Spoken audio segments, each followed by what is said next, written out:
I originally had a totally separate masterclass planned for today, and I deleted all of it because there was a question that a student asked that triggered all of these thoughts, and it was really a revelation for myself. And some of the things, as I was answering this person's question, I realized I was doing these things, but taking it for granted that I was doing them and not really sharing them or teaching them to others because it was just something that I do, but had actually forgotten that, hey, I should be telling all of you this stuff. Okay, because it's not at all common to how guitar is generally taught, or in fact how many things are usually taught. Okay, and the question was basically something like this. The student asked me, Tom, what do you think about when you're playing guitar, or when you're writing songs, or when you're improvising?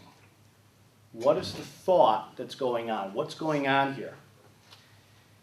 And I think what the student wanted to know was, am I thinking about keys or scales or what notes or, and I think the student probably wanted to take whatever it was that I said and then also start thinking about those same things to model after whatever I was doing. He perhaps thought he was going to do the same thing, and that would be good for him.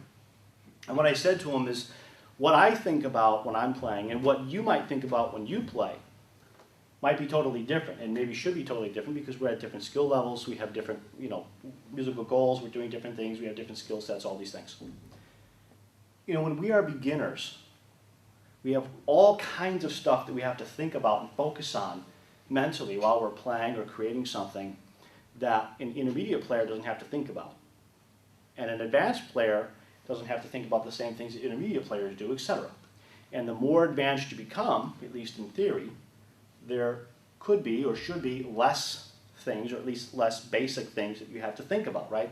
I mean, none of you in this room still think about how to hold the pick, what finger you're going to use for a scale. I mean, you guys are past all of that. You've been past that for years. Okay, you're at a much, much higher level. But you're still being burdened with all this conscious thought that's going on. All right? So you're not thinking, about all that simple stuff that you did when you started out. You've grown from there. Each time we can remove a layer of things that we actively have to think about while we play or while we create, we become more free.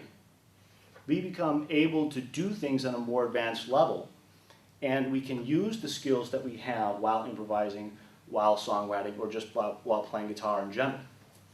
At this point in my playing, for what I personally want to do or need to do, I'm pretty free. That doesn't mean that there's no time that I don't have to think about anything, but for the majority of playing situations that I would choose to be in, I have a lot of freedom. And I didn't quite realize that until this student asked me this question. Even though it's been true for many years, it really brought to my forefront of my mind as I was answering this question that I don't think about any of the stuff that I know that this student is going to be thinking about. I don't think about what the key is. I don't think about what the chord progression is. I don't think about what chord is coming next. I don't think about what notes are in those chords. I don't think about where those notes are on the guitar. I don't think about when the next chord is coming. I don't think about where to start my phrase, where to end my phrase. I don't think about pitch range. I don't think about any of those things anymore. Because those skills or those thoughts are on autopilot for me. Because I've removed all of that stuff from my thought process so that I can freely just play whatever it is I want to play. So my answer to the student was, I'm thinking more about emotions, more specifically about what is the exact emotion in this phrase or in this note that I want to have happen here. And I realized that the only way I got to that point was by specifically asking myself this question. What am I thinking about right now? And this is how I used to practice. I mean, this is one of the ways I used to practice. I didn't do only this. But when working on trying to become free, I would improvise or create something, and I would ask myself, I might play a measure of something, and I would stop. And I would ask myself, what am I thinking about? Whatever the answer was, that told me exactly that this is what I need to practice. So if I was thinking about, well, there's a D chord being played, and I need to know where those notes in that D chord are on the guitar so I can start or end a phrase or, play around those notes, that told me immediately, this is what I need to work on. I need to understand what notes are on what chords. That was step one. I then needed to understand where those notes are on the guitar and be able to recall them. After that, I needed to be able to understand how does each one of those notes feel, because the root of a D chord feels differently than the third feels on a D chord. And not only is it about a D chord, but it depends upon where that D chord is within the key. If we're in the key of D, the F sharp note, which happens to be the third of a D chord, sounds totally different than if we're in G, the key of G, which has a D chord. Okay? So not only was it about the D chord and the notes of the D chord, but also how each one of those notes feels, and it changes. The feeling of each note within the chord changes depending upon what key we're in, because the function of that chord changes as we go from one key to another key, even if those keys still have a D chord in it. Does that make sense? Okay. So there's more and more thoughts to this whole process that I would go through, but I would always ask myself, what am I thinking about now? And I would write it down, and that's exactly what we're going to do in a few minutes. I'm going to ask two of you to come up here, and we're going to go through that process. I'm going to ask you, what are you thinking about now? And whatever comes out of your mouth, that's what you got to work on. Now you know exactly what needs to happen to get yourself from being here to becoming more free. Because the first thought that comes in your mind, the first thing that you're thinking about is the first thing we have to remove. Because even though there are other things you need to think about, your brain doesn't even have time to deal with those because it's being burdened with this more immediate problem, this more immediate thought.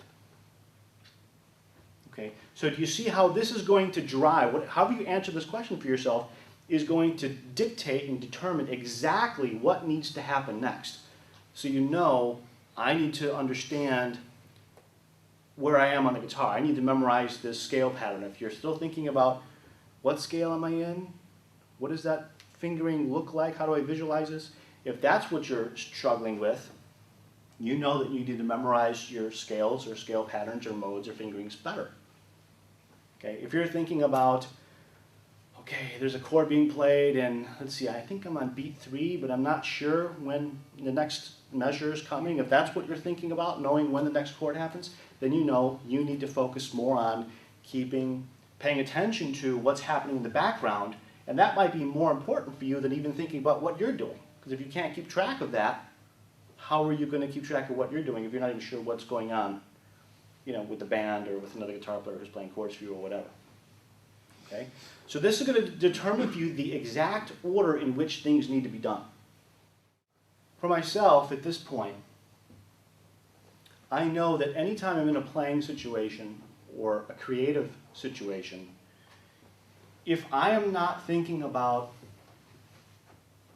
emotion at any given point, I know I have a restriction. I know I have a burden. I have a limitation which needs to be removed. So in some situations, I might be playing under certain circumstances which are very much within my comfort zone. And I can play freely and not have to think about any of that technical stuff or music theory stuff or any of that sort of thing. I know what I'm going to do, I know what it's going to sound like before it happens, and I know how that's going to feel once those notes come out. If I think about anything else, I've identified a problem. And now I know I need to go back and practice that until it's eliminated. Once that happens, I come back to the music, and now I'm able to play free again until I discover, in some other playing situation, some other restriction or some other problem, some other burden. And now I know I have to go back, and that's what I need to focus on until it's gone.